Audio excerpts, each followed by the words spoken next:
I can at least introduce myself, and you can maybe introduce yourself, Sam, so that we don't have to eat into too much of the time.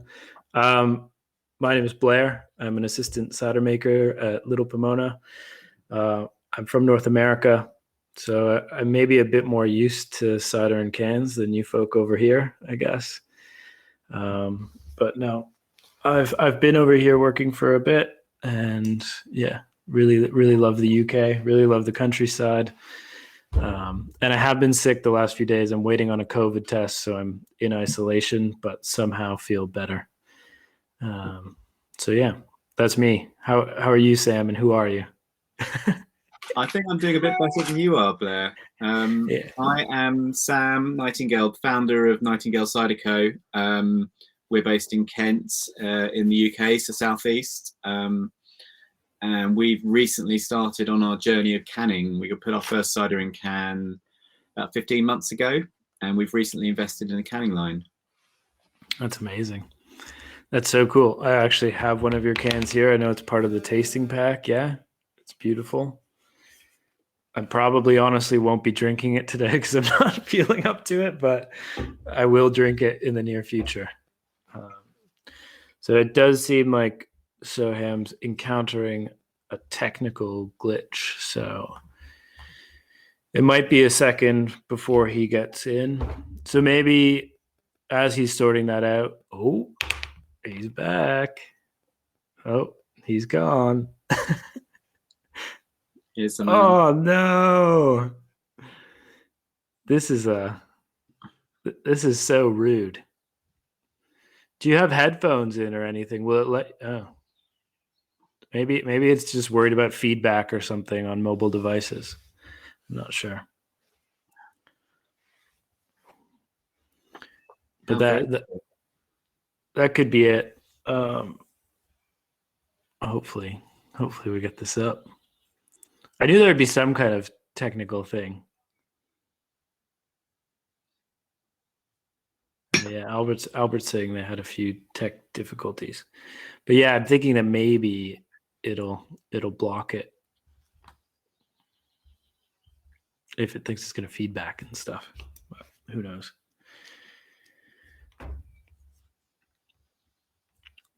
Very weird. Maybe try leaving and rejoining with the headphones plugged in. Funnily enough, yesterday, if my laptop, I had Paul, who works for me, was on my iPad watching, and then whenever if it timed out the iPad and it needed refreshing, just because the password kicked in, what happened was all the volume went off. So I'm wondering if it just needs a refresh of some kind. Yeah, I mean that's a new one. To be, I was a bit cocky. I was like, "Oh, we're gonna be totally fine tech wise," but then that always happens. So Dave's saying he's opening the disco. So good on you, Dave. I would be with you if I was feeling a bit better. Yeah. So maybe I'll intro the conversation at least while Soham's figuring his stuff out, and then I'll let him talk as soon as we work out the tech stuff.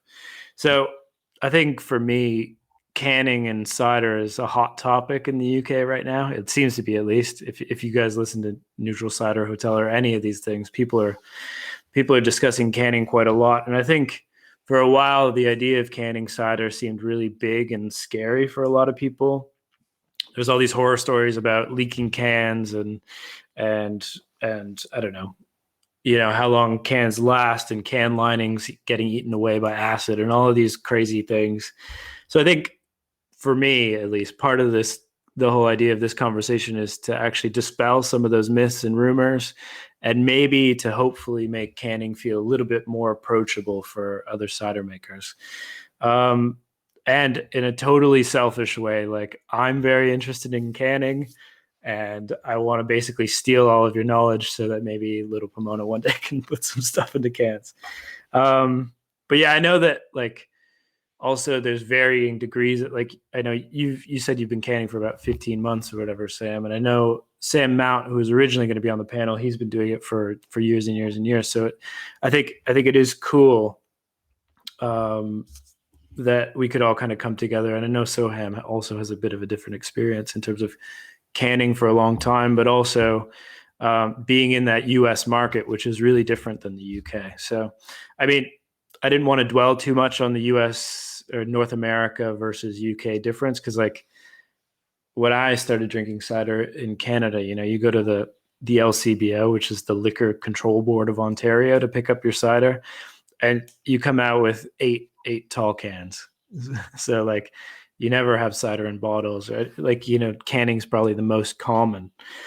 So yeah, again, a lot of this is to just try and dispel some of the myths and maybe break down canning into a more digestible and easy kind of thing for everybody. And hopefully to get people a little bit from zero understanding to what goes into canning to kind of the full-blown thing. So the main topics I wanted to kind of consider are like, you know, how to decide whether you should get into cans, considerations when you're speaking to packagers or canners, kind of key product decisions when it comes to putting your ciders into cans. And then I was really hoping to get a few of kind of your guys' stories on pitfalls and problem areas that you didn't expect to have, but like maybe have now. And if we have time, I was also going to chat a bit about how to gauge success, just in terms of, you know, what it's done for your business and this and that. So I hope Soham's able to join again. I hope he's been able to at least hear this kind of intro, because it's probably good. Oh, it seems like he's coming back. Let's see. Fingers crossed, everyone. This is the one. I feel it. Yeah. We got him. Soham's in the house. That's amazing. I hope it's worth it. I mean, I hope I have something important. I hope I help somebody out. I mean, the cider gods were not on your side this moment, but you know, hopefully they are. Did you hear any of my intro, or you kind of you read it beforehand, so you probably know a bit about what we're talking about? Do you want to just quickly introduce yourself and an artifact? Yeah, sure. So I'm Soham Bhatt. I am the co-founder of Artifact Cider Project. We've been around since we launched our first cider in 2014. Now, and we're based in Massachusetts in the United States. Very cool. That's great. Well, we're really, really happy to have you. And I'm even more happy that I can actually hear you, because, you know, just having you present would be cool, but not quite as valuable, I don't think. Not that you're not really incredibly beautiful, but let's start. So I wanted to start just by kind of getting an idea of how you both kind of decided to start canning stuff. So it's a bit before we jump into more technical stuff, maybe, but I know you both have, you know, you're both different businesses, you're in different parts of the world. So maybe I'll start with you, Soham. You know, you started in 2014, you said. Were you always canning? Like, did you quickly make the jump to canning, or like kind of what got you tuned into the canning market and packaging? Yeah. So when we started, we were, very small. So, you know, at that time, considering what kind of package sizes or package types we were looking, really our goal was to try find a place on the shelf, because what was important to us was getting people to drink the cider. You know, I've always kind of held that what's important to drink it, what package it goes into, as long as the package does. There was a kind of perceived quality to a 2-ounce bottle, and it was economical choice for craft product. And so back then we were looking at the shelf. It was quality that was of a kind of craft orientation was sold in this 22 ounce, what we would call a bottle style bottle. And so it was relatively easy to do. It was affordable. There was enough infrastructure to support it. And when we reached out to canning mobile canners for the first time, or contract canners, most of them had minimums that we couldn't achieve. And so that is a point. But we needed to achieve a certain amount of to move to cans if we were interested. Few years to get there, and when we were there, we had to make a decision about what size of can we wanted to do. And so it took us to 2014, and our first can cider wasn't released until late 2016. So it was about 2.5 years in that we started with cans. Very cool. That's great. And did you we'll get to this all later, but did you start in, like, what size cans did you start in? Were you always in the 16 ounce or they're like about 440s here, I think, right? Something like that. Yeah, it's about 440. We started in 16 ounces to start. That was a big decision between, here it's really 12 ounce versus 16 ounce. Ciders were primarily, if they were imported, something like Magners, Strongbow, those were in 16 ounce cans. A lot of the ciders locally that were shifting over to cans were in 12 ounces.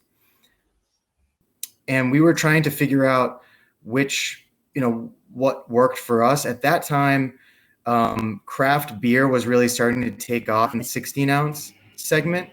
And so we were kind of riding those coattails and chose the 16 ounce because to the customer that communicated a kind of value and quality that we were also trying to communicate. That's great. Very cool.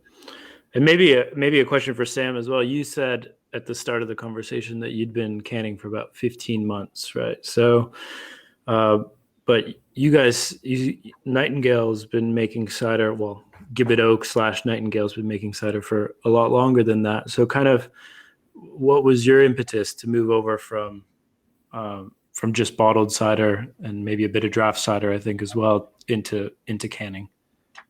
Well, I guess, up until 2015, it was very much a hobby business that kind of outgrew the hobby. So it was really 2015, and a lot of my kind of inspiration for kind of taking the business forward was seeing kind of similar to Sohan's kind of story of like riding on the coattails of like the craft beer. I lived in London for years, and I saw how that was taking off the bottle shops, and I was really into that. I was into my craft beers as well, but all the time kind of cider being a hobby in the background. So when I came back, it kind of quite quickly, we rebranded in 2017. I think that was probably a bit of a game change from Gibbet Oak to Nightingale Cider, and we started thinking about kind of sparkling. And I think for about 1.5 years, up until kind of mid 2018, I really wanted to get cider in keg. I felt there was a huge opportunity there. So at that point, all our ciders were still. And we'd done a sparkling cider back in 2016, but under our old brand. So keg was a game changer for us. And then I think the fun and the accessibility and that kind of that sessionable cider, I think the can started kind of coming in as an option, but it wasn't really accessible. You either had to have massive orders, and also there was all the stories around cider. So jump forward to beginning of 2020, we had an opportunity as a local business that does apple juice that started canning to get our ciders canned, and that was a game changer. But we went in with small cans, and interesting hearing what you were saying, Soham, about the larger cans. And up until 6 months ago, there wasn't anybody in the UK doing this size can. Everything was the smaller cans. And, I think Barney was one of the first people to do it from Sanford Orchards. And I just felt, that size is crushable, but, the perceived value around the larger can It's just, even though I'm finding the larger cans just as crushable, so it's just 33% more crushable. It's not a problem. Nice. Yeah, the interesting thing over here is that there's an almost like an inverse perception. Like 12-ounce cans are more common for large volume, like cheaper beers. It's kind of an iconic size for that. PBRs and this and that. Yeah, PBRs, Bud Light. I mean, anything. Yeah. And there were the first craft movers in beer were moving towards 12-ounce. Somewhere along the way in the early 2010s, the 16-ounce got co-opted by craft producers, particularly up here in the northeast of the U.S. And then it became more of a signifier of quality. I remember having a discussion with somebody, with Simon from Hawks in the UK, and I remember him telling me that in the UK, the perception was the opposite, that 16 ounces, back when I first talked to him about this maybe 4 or 5 years ago, was that was considered a cheap size, with a negative perception. There's the brands associated with that, and also historically the beers, and back to today when canning's been around for kind of 30 odd years, and everything was that larger side, and it was really cheap, and it was back in the day when the quality in the can was nowhere near as good as it is now. And I think there's still that kind of negative association with that larger size format. And it's weird how, like you say, beer's flipped completely, but cider's still, people are really quite cautious about that size. But yeah, I think that's an interesting point, and I think it's also something that, I don't know, it's all wrapped up in craft beer for me as well in terms of that perception change, I think. But I mean, I'm really excited to see cider in taller cans. Like I think we need more of that. So like maybe we can move the conversation on a bit towards getting cider in cans. Like how do you guys, I mean, what I want to get from this kind of part of the chat is just kind of a better idea on like when a cider maker is going into canning or interested in going into canning. There's a lot of kind of back and forth we've found at Little Pomona anyways. We've chatted with a few canners. There's a lot of back and forth on requirements on the sides of the packagers, all of the costs and all of this. So like in this section, I kind of wanted to hear from you guys how those conversations typically go. Soham, you already kind of talked about it a little bit just in terms of minimum runs and stuff like that. But here I'm just kind of, I just want to kind of get a little bit of an understanding on, people going into the conversation with canners, what they should be ready with. So maybe on that, I might throw it back over to Sam again. So can you kind of, when you made the jump into canning, you were canning with mobile canners and stuff. And in terms of deciding to kind of make this jump, were there any kind of key kind of conversations you had to have? I imagine there's a little bit of negotiating in terms of minimum runs and cost and all of this, but yeah, can you just kind of outline a bit of what that kind of conversation looks like typically? I was really lucky because my first run was 200 litres, which was just like over 600 cans. And I think it's very rare that you can kind of go in with such a small test batch like that. And then we jumped to 1,000-litre batches after that, after the success of the first test run.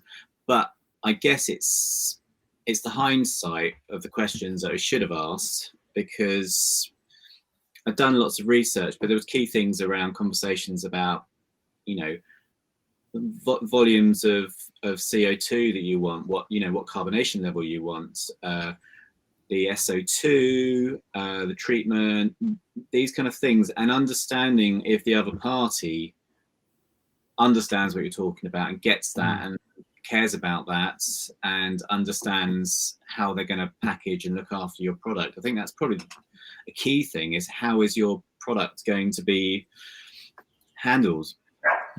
And that obviously leads to, you need to know those things as well. So free and total sulfites are absolutely key when it comes to canning. I don't think the acidity is such a problem per se, but sulfites is something that we've had to massively kind of look at what ciders could work in can and which can't, but also it's forced me to change my sulfiting regime. And I've never used a lot of sulfites in my processes through my wild fermentations, but I have had to reduce quite considerably my additions at different stages just to make sure that I've got the headroom I need to get to can and still be low. Fair enough. In terms of like, and I guess part of what I'm getting out of this as well is just that there's a massive amount of trust that you have to place in the person who's actually handling your cider and packaging your cider. So maybe on that, like I know Soham, we briefly touched on it before, but you've worked with contract canners in the past. And I was wondering if from their side, they had any kind of specific requirements of you guys. Like, did they want your cider to, be in any specific state when it got to you? Like, did they require it to be pasteurized? I know we had conversations with a canner here and Little Pomona, and we were not really interested in getting our cider pasteurized at all. We've never pasteurized anything. So, but they were like, no, we can't can anything that's not pasteurized kind of stuff. So like, I'm wondering if there's any kind of specific requirements that they had of you, like the canners or the packagers had of you. Yeah. So, I mean, I'll preface this by saying that things have considerably changed over the years. Your options, at least, out here, your options with are a lot more flexible than they've ever been. I mean, today, if somebody was just operating out of a garage like we were in the early days, packaging into kegs, you can buy a crowler machine and can individual cans if you wanted to. That wasn't even a possibility when we started. So I'll preface it that way, that there are options. If it, feel free to reach out. But with us, we canners quite a bit and learned. So in the beginning, they had a lot of facility requirements. So it was like, okay, you need to have a minimum batch size of at least, at that time, it was the equivalent of about 4,000 liters, give or take.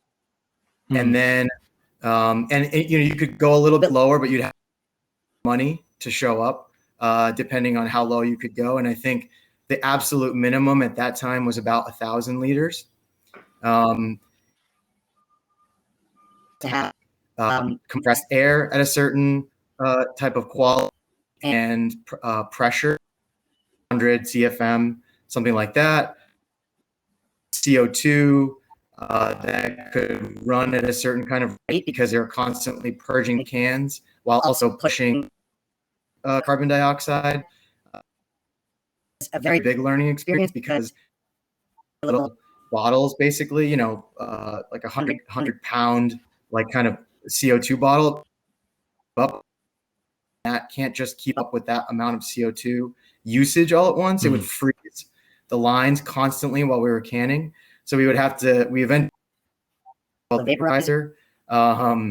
We also needed to have a certain kind of, Sam was talking about, volumes of CO2. So they didn't realize how, depending on how people fermented their cider, that there could be organisms that were in there that could infect beer if they were using the same soft parts on their lines and then going and packaging a beer afterwards, because beer complex sugars, but Brettanomyces will eat anything.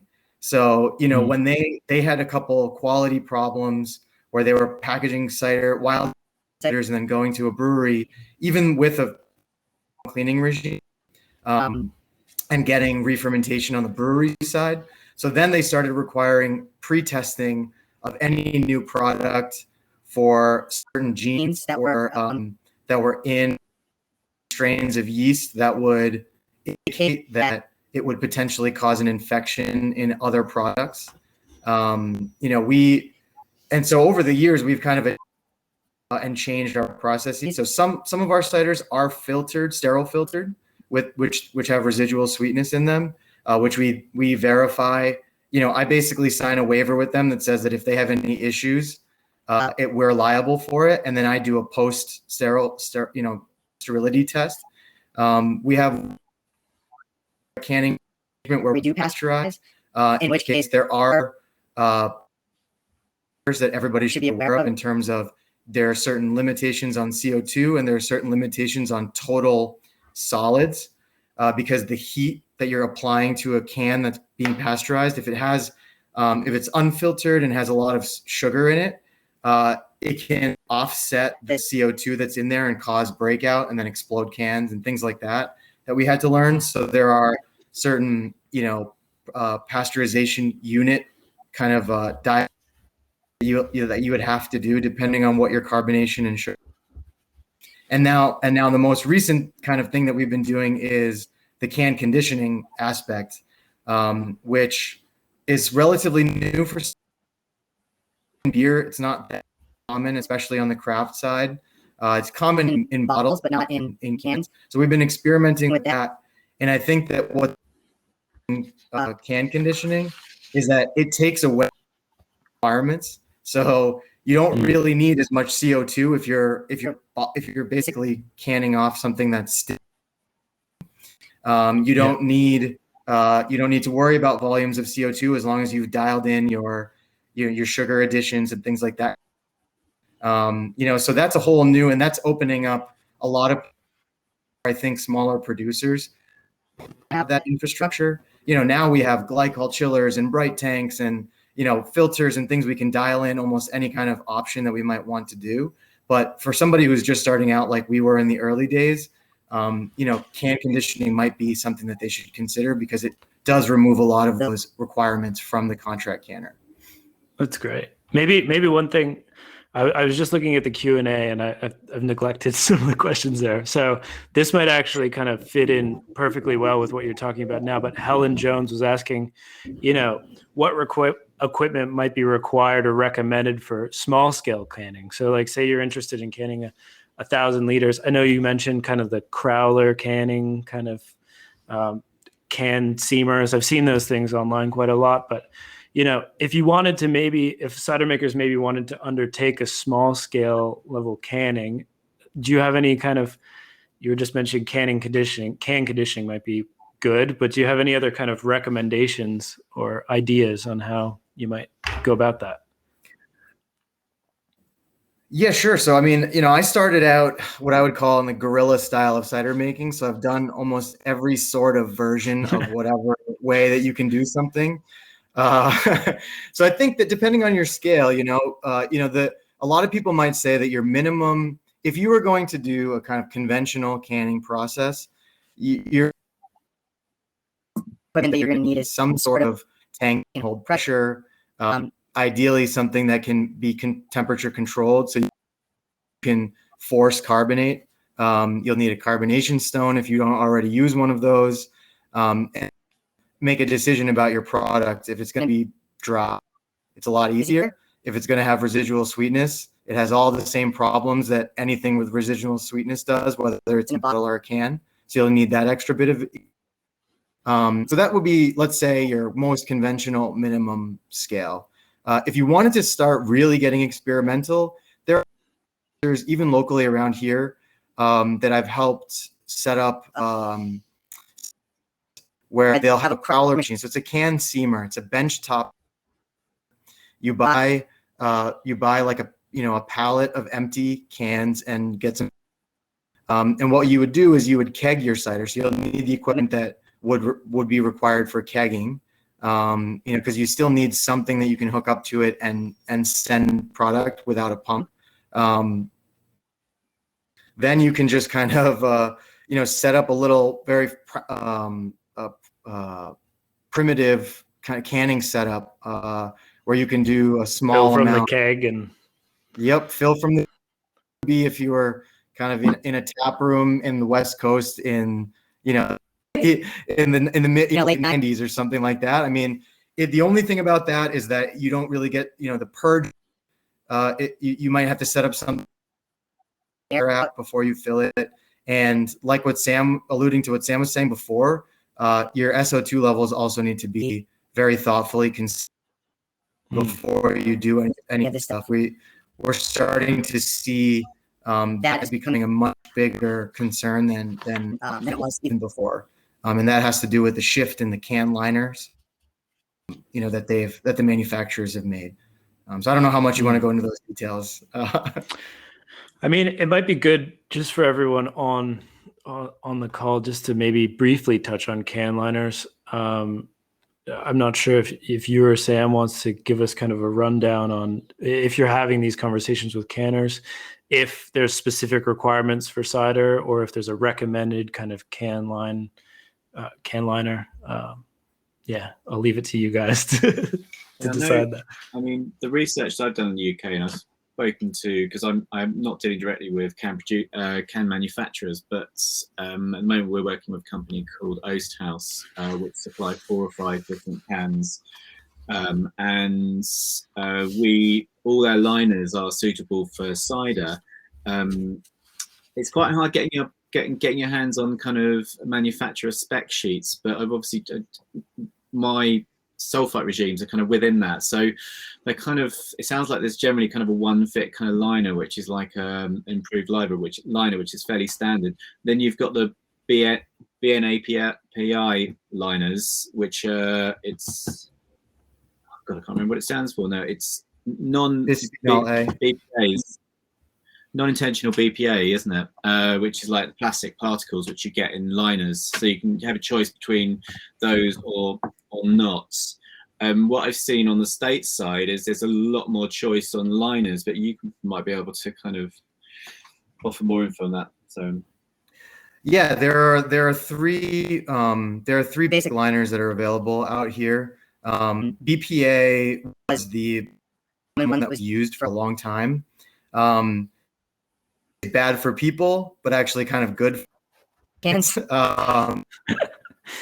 Found is that the newer liners.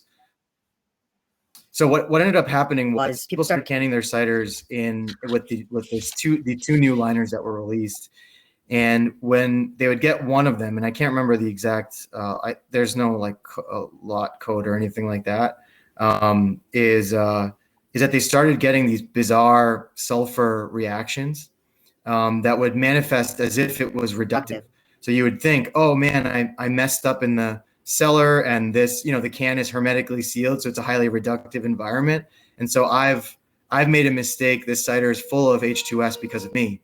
Eventually, we started discovering that the sulfur in the cider in the gaseous state across the liner, interact with the aluminum itself, and then return back in the form of H2S. And so right now they're still doing work on it at Cornell. There's a study that's taking place right now. They're looking at wine. But anecdotally, from people that I know that are doing this work, which hasn't been released yet, there are certain limitations on the total SO2 that you can have in a can with these new human safe liners. Wow. And if anything, it just means that you have to use less sulfur, which I'm a big proponent of anyway. So it's about for anybody that wants. We're saying anything lower than 100 parts per million total is a good target. Wow, that's quite high. Yeah, so total, free. By the time we get to free, our highest ciders free are maybe around. That's the ones with maybe 2% residual sweetness. Tends to be around 80 when you do the testing for all the additions for those kinds of ciders. And then other ones that we do are drier, more natural, 4 parts per million, with a free less than 10. So those are fine. It's really the ones that have residual sweetness and you're using like a conventional wine yeast, and you're sulfiting to prevent malolactic fermentation. You're sulfiting because you're racking a lot. You're sulfiting because transferring, because of all those small little additions throughout the entire process with something that's made like a conventional white wine. Those are the ones that are definitely the most susceptible. Yeah, there's quite interestingly, I don't know if you saw the CiderCon lecture on canning. So Yeah. but there's some stuff it relates to the Cornell research being done as well. And I also watched some last year on some American seminars on packaging of wine, and it's very similar as stuff. And I'll be quite happy to find the link and share it as well for that. But it's over time how it changes, because that conversion to, so if you've got a short shelf life, you're probably fine, but kind of 1 to 4 months is okay. But then over time, it takes that time for the sulfur to kind of interact through the liner, and then you start to get that hydrogen sulfide. I have not seen it with my products yet, but I guess we haven't been in can that long enough, and we've been turning it around quite quickly. So for me, I need to do more kind of accelerated aging testing, that kind of stuff, and we're doing quite small batch stuff as well. But it is a problem. I've heard it's quite a serious problem that can come up. Yeah, we've only had it happen once for us. It was a batch that we had to sell for a little bit more than we normally would because we had some issues in the cellar. But most of our normal practices, keeping your sulfur levels low,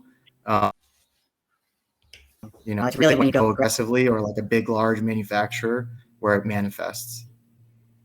Yeah. Well, I mean, you guys are already kind of touching on it, but this is kind of all part of, I would say, maybe the key product decision section of what I wanted to ask you guys about. But sulfur levels is one of the big things, obviously. And I know we had a question already in the chat about it as well, max free SO2. So you're recommending under 100 parts per million. Is that right? So I'd say 60, 75 max is what I've been advised. But I mean, that's just what I've kind of been advised in the UK. It's kind of interesting to hear you saying a little bit higher. But by the sounds of it, you're never going anywhere near that high yourself in your processes. And I think you just got to keep it as low as you humanly can. Well, the other thing I wanted to ask you both about is how you make other kind of key product decisions. So the sulfur one kind of makes sense. You want to avoid H2S and all of the linings. But in terms of deciding, whether you're going to sterile filter, whether you're going to, what level you're going to carbonate to, and, whether you're going to pasteurize or not, or how you're going to pasteurize, like how do you guys come to making those decisions as well when it comes to canning? I don't know who wants to go first. I think from a point of view of stabilization, I think the necessity to pasteurize is almost completely based on whether there's any residual sugar. And if you don't have the residual sugar, then surely you shouldn't need to pasteurize. I think some people do it as a safety mechanism, but if you know that if you've done your testing correctly and you know that you have zero residual sugar, or you've got tiny amounts, you shouldn't have an issue. You wouldn't need to pasteurize. So the 3 ciders I have in can at the moment have all got different levels of sweetness, from kind of medium dry to kind of semi-dry, and all of those I have to pasteurize. And when you pasteurize them, do you pasteurize them in can, or do you have like an inline pasteurizer? Or so because of the setup we've got, we can, and then we bath pasteurize. Cool. But it's quite a small setup. Fair enough. How about you, Soham? I know you also said you had a variety of different ciders, but that you can. So how do you kind of go about, maybe deciding whether or not, I mean, the pasteurization thing, but also maybe, carbonation levels and this and that, like how you decide, how you dial those in? Because honestly, I don't understand that practically, like how you dial in the carbonation level. Yeah, sure. So for the carbonation level, I mean, everything that all applies to everything that we do. So residual sweetness, pasteurization and or sterile filtration, you're taking some risks, because that's not like you're not and doing it. There's also a technology called Velcorin here. There isn't anybody that does it mobile on the East Coast, but they do it on the West Coast. And it's like a dimethyl dichloride that takes place in line to the canner, package for about 24 hours, so you can't drink it. and it kills everything that's in there, and then it breaks a small amount of methanol and CO2. It's almost like what I would pasteurization technology, because there's no residual preservative left.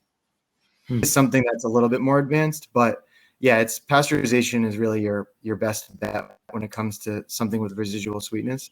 Carbonation levels, we have our canner has a limit of about, they say, of CO2, because when you're canning at a cold temperature, there's a release of CO2 while you're canning it, called breakout. And that breakout can be a real nuisance when you're trying to fill lots of cans at once.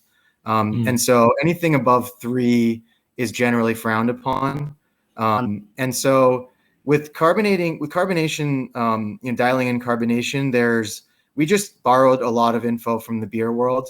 There's a chart that you can use that is a relationship between the pressure in the tank and the temperature of the liquid, because the dissolution of carbon dioxide is dependent on temperature and pressure. And so the colder it is, the more efficient that dissolution is. And so we actually take a relatively slow approach and force carbonation, which is what this is. So what we do is, we look at the bubble break of the carbonation stone, which is a certain amount of PSI, maybe like PSI 2 to 5, and then you add in what the chart says based on your target. You have a set point, and you just slowly and steadily let it achieve that set point. And by then, theoretically, it should have dissolved in the correct way if your temperatures and everything were correct. It takes a little practice, but it's really not that bad. Once you have the correct information and your gauges are all working correctly, and you have the carbonation stone, it's actually a relatively simple and not so complicated process to do. With can conditioning, it's a little bit more, you got to be a little bit more careful. With can conditioning, you have to make sure that you're targeting the correct atmospheres and PSI. And so beer regulations don't always work. So you have to kind of borrow from the sparkling wine world. The problem with the sparkling wine world is that the CO2 are usually exceed 3. And so you have to kind of adjust down the amount of priming sugar that you're adding in, because in that case, instead of temperature, it's 100% dependent upon your sugar and the health of the culture that you're adding back in. One thing that just came to mind, I know you both, when talking about pasteurization, you weren't worried about not pasteurizing, dry cider, which makes sense. Obviously, it's dry cider. But I've actually heard a few times of some other people in North America who've had their cans undergo like malolactic. Is that a concern for you guys? That's a good point, actually. I was thinking about that when Sam was talking that. And I think that if you're a small producer who's doing it the right, fermenting and letting it age out and settle out correctly, and there's you're not really sulfiting too prematurely and letting it go through malolactic fermentation, a dry cider should be no problem. But if you haven't done the correct management of bacteria, you can have malolactic re-fermentation in a dry. It doesn't depend how much malic acid is in there. It won't make your cans explode, but it will alter the character of the cider. This was a lesson I learned the hard way in the early days. I actually I forgot one other thing is that you can add potassium sorbate as well. Okay. That's a preservative method that you can do, and then force carbonate. That will preservative in there. And so that was actually how I learned, because I did my potassium sorbate addition. This is in the we don't use potassium sorbate anymore.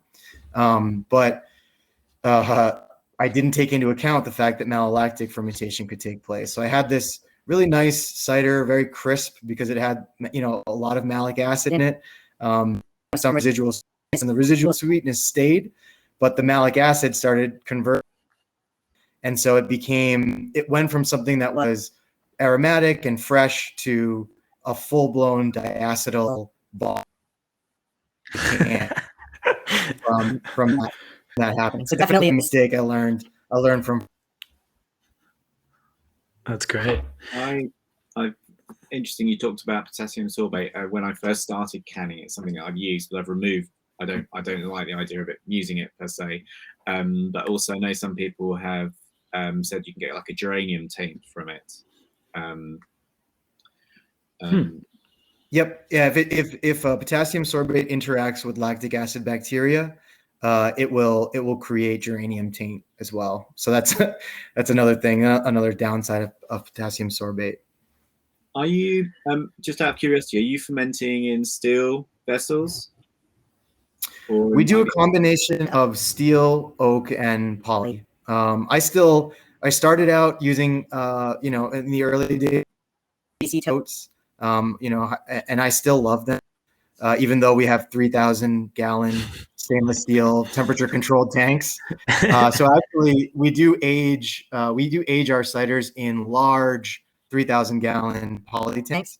And these days, primarily spontaneous fermentations. We do have to take into account all the bacteria, the Brett, anything we have in because it lives in those poly tanks. You can never really get it out. Yeah, but also I guess my question was kind of because I mostly ferment in plastic, whether it's IBC or kind of poly tanks, and so I don't necessarily have so much temperature control, and generally things will quite often go through malolactic fermentation, so that removes some of those issues that you were saying about. Because I wondered if you were doing kind of like a faster fermentation in a steel tank where you might be able to control and stop them going through malolactic. Then would present that problem that could occur in the can later on. Yeah, so that one, there's one cider that we do in arrested fermentation to preserve some of that residual sweetness. And that's the one that has 30 parts per million free SO2, just because of that very reason. So that one, it's about 2% residual sweetness. We crash the temperature and then sterile filter it, add sulfur and sterile filter it, and then pasteurize it. So through the whole treatment. Just quickly worth adding one point there, that you're in that CO2 environment. It's quite an inhibitive environment to encourage things like re-fermentation. So if you've done things correctly up until that point, that adds a certain amount of protection as well. Yeah, totally. I was thinking about that as well, and especially a lot of the questions that we've had now, maybe I'll try and address some of those, and then we can go into the pitfall section. We're already running over, but we started a bit late, so I'm just gonna keep rolling until Albert says shut up. But essentially, it seems like people see a big opportunity in can conditioning, and I was wondering actually exactly that, if that CO2 kind of is some kind of protection when you have that fermentation, an active fermentation in the can, if that offers some character. I was wondering also if it also might trap in some of those fermentation aromas like in the cans. People are interested in there's been a few questions about can conditioning. So I was wondering, Soham, it seems like you're doing can conditioning now. Can you maybe jump in a bit? Yeah, sure. Yeah, can conditioning is exciting. I love it. It's one of the few things that I've been thinking about for a few years, and then finally have the balls to do it. And it's working out pretty well. I think so. The one thing that at least you've done is that it's not something that you have to be pretty careful when you're doing something like a can conditioning process, because of exactly what you just said. If you go with something, if the culture that was is in some way still left there, still wants to be active, then you do run the risk of having some weird things. Is we ferment everything spontaneously, so wild fermentation, whatever you want to call that. And for the base cider that we're going to use for the can conditioning. But then we filter it first. Then after we filtered it and it's relatively clean and what we would call the bioburden is a lot lower. So the amount of cells from the previous culture are gone. And only then do we actually then reintroduce a new culture. And what we use for our can conditioning culture is EC18, which is a pretty common secondary fermentation strain for commercial sparkling wine. It's a very clean fermenter. And so its only job in that to interfere with the cider, but to eat the dextrose or the sugar, plain sugar, adding in cane sugar, and convert it into CO2. And also what's kind of good about EC1118 is that the yeast itself is a kind of like tasty yeast.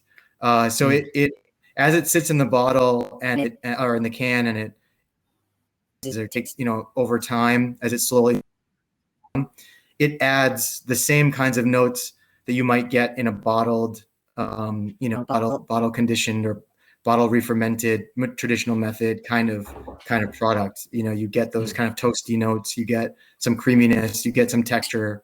And so I would recommend, at least until I've tried some other things, the only thing I can really recommend from my personal experience is to make sure your pre-cider is clean, and then build your culture 2 or 3 days that you're going to introduce in. Use a pure sugar like cane sugar. I mean, you can use we're syrup, but the thing about using a natural product is that you got to make sure you know what your sugar content is. Yeah. It's not always fixed when you're talking about something like honey or something like maple syrup. Start out with something very simple that you can measure, like cane sugar, dextrose, which is very fine. It dissolves relatively easily as well. And then rather than, if you want to get into the, doing it naturally, that's, we were talking about doing something like that. Yeah, pet nat canning. That's the next thing, I guess. Carry some risks. Yeah. I mean, it can be done. We're thinking about it, but it's risky for sure. I'm super excited by that. So it's something I want to play with the can conditioning this year. If my 2 business partners, which are both breweries, will allow me to bring that into the canning machine. But out of curiosity, you were saying about that kind of filtering it to kind of reduce that kind of original kind of yeast count. How tight are you filtering it in that respect? We're doing a pretty tight filter. I mean, we have a cross flow, so we just run it. What I've found, I know that there's like an initial tightening of the aromas and stuff. I don't that your cider gets affected that much by such time for it to open back up again. So we go pretty tight. I think you could do it with just settling as well, but just rack careful. Maybe even fine it.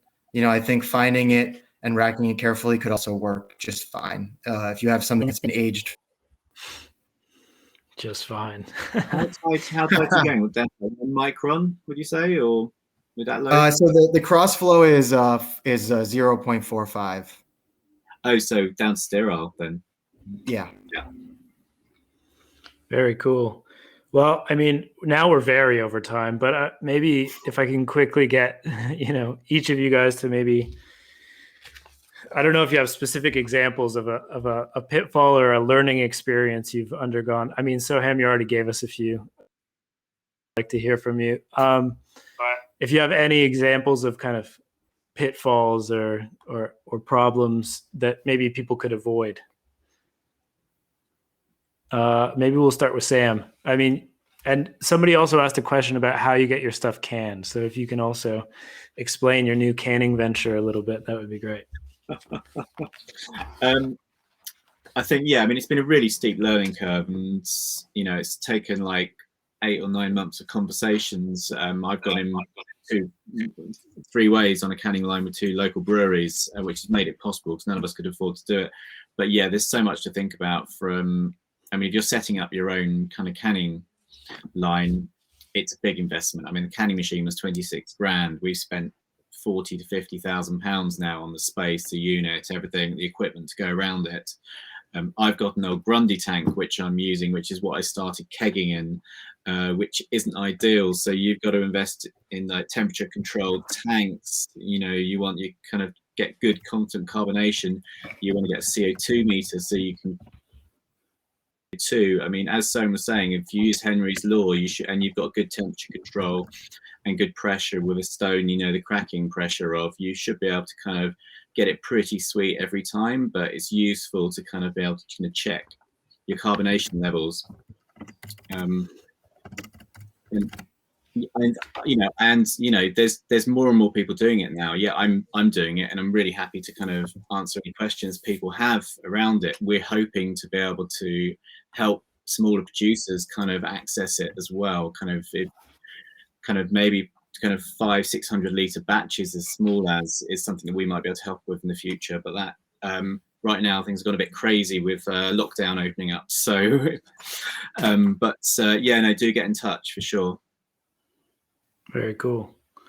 Soham, do you have any words of wisdom, things to avoid, or general advice for people who are interested in getting into canning?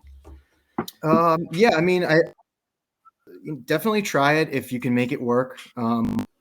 Numbers, you know, I think that everybody's business is a little bit different, and it's definitely a business decision. So definitely focus on that. Don't have hubris. The cider does not care if you're confident or not. You know, cross your T's and dot your I's. Make sure that it's clean. Because re-fermentation in a can is a nightmare to deal with. And when you're only made so much and you're working around the harvest, you don't want to throw away something that you spent so much time on because you didn't work. So definitely make sure you've covered all your bases when it comes to your stabilization methods. I would say that that's probably the most critical thing. And if you're SO2 levels, give it time. If you can sit on the cider, let it. Don't be disappointed when it first gets in. We do experience something that we call can shock. It can take a little while. In fact, if my sales team and I would release ciders 3 to 6 months after we can them. But I can't. So, I think that, don't be discouraged if it's closed especially if it's your first couple times. Give it a little bit of time. It'll taste just the same as it would out of a bottle. The one thing that I wouldn't recommend with canning is you plan to age for particularly too long. So anything over 2 years, I wouldn't put in a can. This will be good in 2 years. Don't put it in a can. Put that in a bottle. Nice. That's great. Well, I mean, I really got to thank you both for jumping in and having a chat with me. And thanks for Albert and everyone at CraftCon for inviting us all. So I hope I got to everyone's questions. I hope you guys learned something. But yeah, thank you guys so much for chatting with me. And I feel like I learned a lot, so that's good. I got notes on my sheets, so we're good. But yeah, thank you guys so much for sharing your knowledge. And hope you enjoy the rest of CraftCon. Thanks, guys. Likewise. Yeah. Thanks, Blair. Feel better. Thanks. Everyone. Thank you. Yeah. Normally I'm much cheerier, so sorry if I was a huge bummer today. Soon, dude. All right, cool. We'll take it easy, guys. Cheers. All right. Bye-bye. Bye-bye.